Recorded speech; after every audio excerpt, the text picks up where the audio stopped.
Well, that video you just saw was filmed by Alex in Thailand just a few weeks ago, and on that trip, Alex got engaged. I did, yeah. It was amazing. Alex, when I first saw your cut, I was blown away. Some of those shots were like super creative, and I really liked what I saw. It's mostly in the editing, right? Like, I think that's what I love about this camera is that like you can position the camera anywhere you want, and you're gonna get a great shot. You know, you're never missing the action, which is amazing. So today we are going to talk about the camera, the build quality, some of the features, and we're going to show you guys some cool creative shots you can get with this. I think it's very clear that this camera is for adventurers, travelers, people who want to capture some incredible moments in a very simple way and be able to manipulate the footage completely in post-production to reframe the shot. Right before I left for Thailand, James was like, hey, are you bringing any cameras? And I was like, well, I was gonna bring the GoPro, but he's like, no, you should take this instead and get some footage with it. So I did, and I didn't touch the GoPro the entire time. When I go camping and when I go on vacation, I do not like filming it because I feel like I spend way too much time thinking about it, and so I ended up not doing anything with it. With this, I can just put it up in the air, walk around, and then I can go back later and see what I got. And it worked out perfectly. So we make TV commercials for a living, and we film corporate videos and documentaries. And I'm thinking, if you can't fly a drone and you're filming like a documentary or something, this could be really useful too for like paid work. Yeah, I would agree with that. If basically you pop that thing out, you bring it up, and then you got your jib shot, right? I think this camera would be great for an establishing shot of like the area, especially for things like weddings and stuff like that. Yeah, scenarios where you don't have a lot of control and you need to just be able to reframe it in post. Yeah. So we're gonna get some cool shots and see what we can do. All right, let's do it. Where are you going?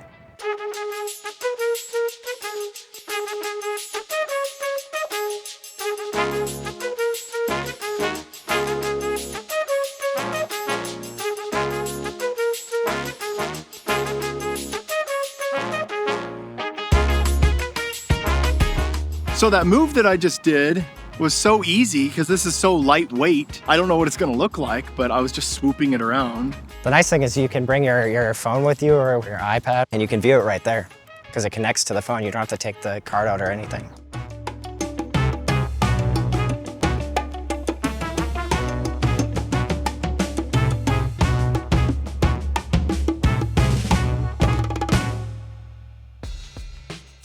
So after using this so far and seeing some of the footage, this is what I think of the camera.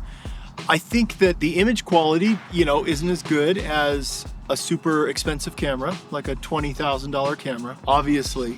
Right. There's issues with the image, the dynamic range, but the huge benefit with this camera is the ease of use and where it can go. Like, it can do things that other cameras it's so small and lightweight. Yeah, I think it all really depends on what you're using it for. You know, for a normal consumer who buys a GoPro for just when they're going on vacation or, you know, they're going camping or whatever, this is a great camera. It's great quality during the day. I think for a prosumer, maybe you want to think about upgrading to the RS1, which is the 1-inch sensor versus the 1/2-inch sensor. I think I've seen stuff online and the low light capabilities are a lot better. But overall, this is a great camera. I love it. I saw some shots in your video where it went underwater. Is this waterproof? It is waterproof, but because of light refracting or reflecting, the stitching gets all messed up. So the highest frame rate it can do is 103K. So when you see that number and you see, oh, this is 3K, that's good. I mean, that's better than 1080p. Right. It's like, I'm sorry, it's not good. When this is shooting at the highest quality it can, but you export it so it's not 360 anymore. Do you think it looks like it's HD when it's 5.7K? Oh, absolutely. Okay. I think it looks like 4K. Okay. Yeah. There's some issues on the outside. When you start getting to the fisheye and the wider angle, you can see along the edges, things start to tear apart, especially in things like trees, and then you have a bright sky right behind it. Like, that looks pretty ugly. But when you're shooting these videos and you're editing high energy edits, to the normal person, they're not gonna notice it because they're not getting enough time to pick apart your shots. Yeah, when it comes down to it, this is really about the cool shot you're getting, not the pixel peeping. Yeah. You have the ability to almost never miss a shot. You can change that angle, you can spin it around, you can do whatever you want with it. So the footage here today that we've been filming has all been in log. And the stuff that Alex shot in Thailand was in HDR, which doesn't have quite as much dynamic range, supposedly. So let us know in the comments, the footage today versus the footage in Thailand, is there a quality difference? Which one do you think looks better? Obviously, we've had to color grade ours and do a lot of work in post. Is it worth it? That's the question. Should we just not worry about this log stuff and just record in Vivid or in HDR instead?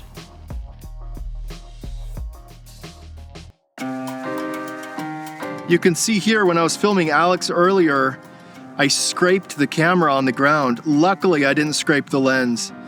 And I'm really thinking that I don't really trust myself. Getting creative shots moving around, I might bump the lens, which is bulbous in shape.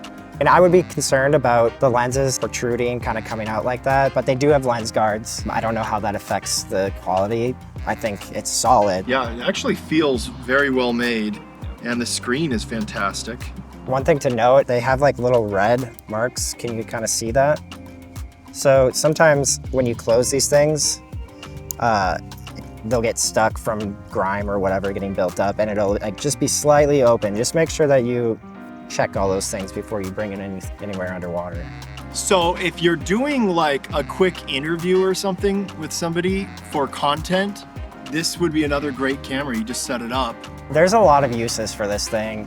I know that some people use them for like, if you do any like real estate and tours, so like virtual tours, this is a great option for that. And I feel like if you buy this camera and you had a little bit of connections in the real estate world, you could probably make some money doing that because it's easy for you and it doesn't cost that much money in comparison to what you would make from real estate. It's a really good point. If someone wanted to start making money right now with real estate videos, they could just buy this.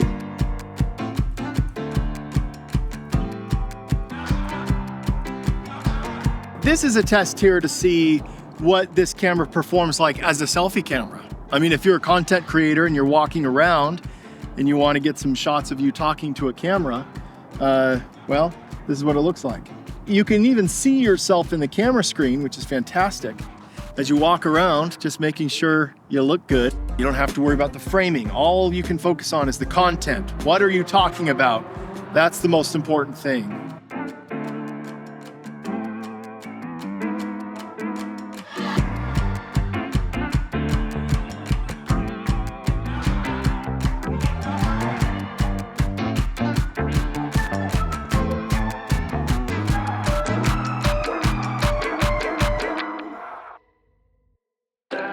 So Alex, who do you think this camera is for?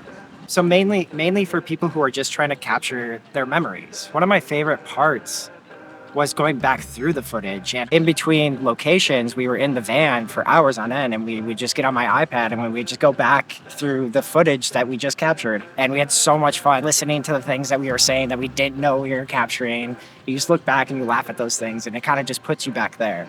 And that was, I just thought that was awesome. And I feel like in 5 to 10 years, that is going to be so cool to have. So beyond that, I definitely think this is great for content creators of all kinds. I'm kind of blown away because I knew about 360 cameras. This is the first one that I've really used.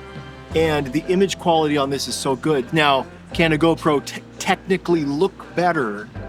Yes, but are you gonna miss the shot half the time? Yeah, I think a prosumer will still be buying the GoPro and also the 360. But for the people who aren't editing their footage, or they're just really just capturing memories, I think this is a much better steal than the GoPro, because they don't have to think about it. They just throw it up and then they can go back. If you enjoyed this video and you want to subscribe to Epic Light Media, please don't. We don't want any more subscribers, but there is a new cool YouTuber on the block, and his name is Ryan Mickey. And I actually think you should subscribe to him because his channel is really, really good. So subscribe to him.